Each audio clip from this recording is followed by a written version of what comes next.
Now at that time, there was no water, so the people could not cry. They had to preserve the liquids in their bodies, or their joints would become tense and dysfunctional as they pulled for water. So because the people could not cry, they became afraid to feel. They interacted with each other without emotion. So there were very few elders because people couldn't live too long without feeling. They would shed their skin and go back to the stars. So the children became the leaders. They learned very early on how to survive. They were skilled in technology and masters at political and legal systems, numbers and languages, but when all the systems failed, there was nothing to enforce all they had relied on. The children feared they would not grow. Now there was one young man who had declared himself the leader of the children. He insisted on surviving, but he did not know how. He contemplated every lesson he had ever learned, but none gave an answer.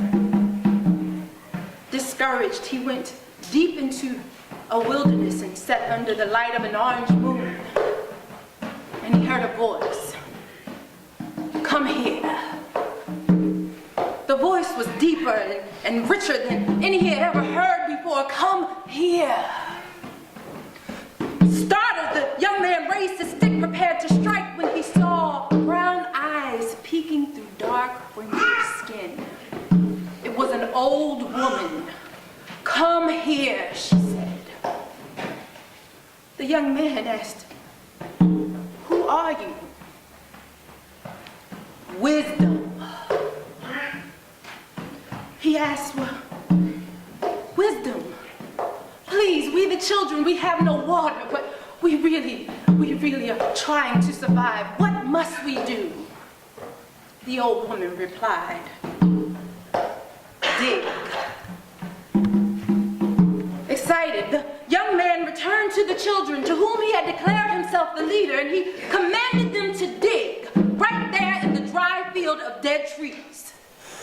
Well, they dug, mostly at their own pace, and they wondered what a foolish leader they must have to command them to dig in a dry field of dead trees.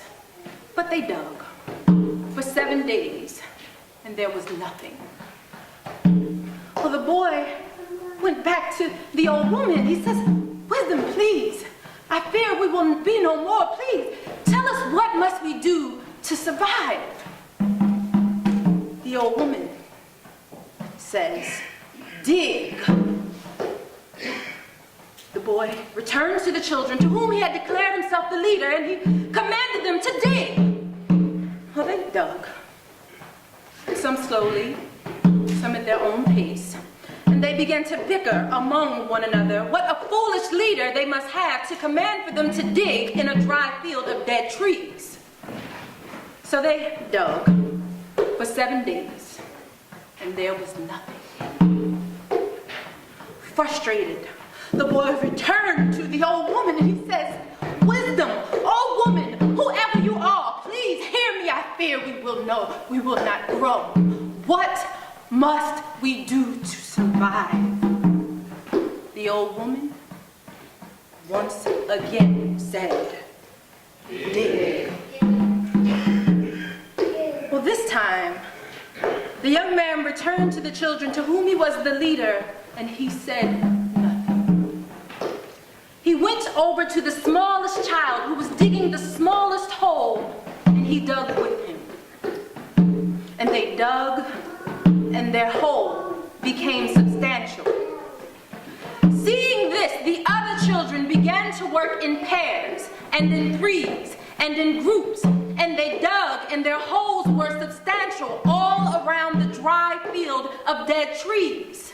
But their bodies were tired, their voices were dry, and they had no more energy. But the young man who was the leader heard the words of wisdom, and he took everything in him, and he continued to dig and dig and dig until he dug through the bottom of the earth and touched water.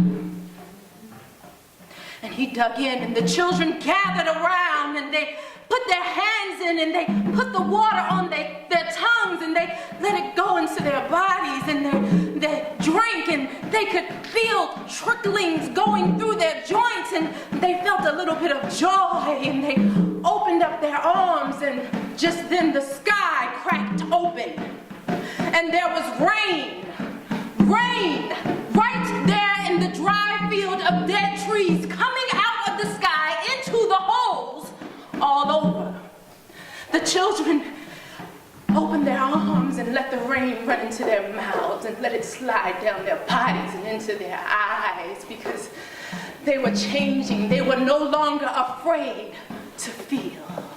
And there was water all over the land, and it began to replenish the trees, and they were able to drink for 7 years.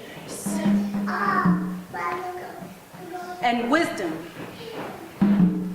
please, went and set up on the moon, and she looked down at the children, smiling at them, knowing that whenever they needed her, she would be right there.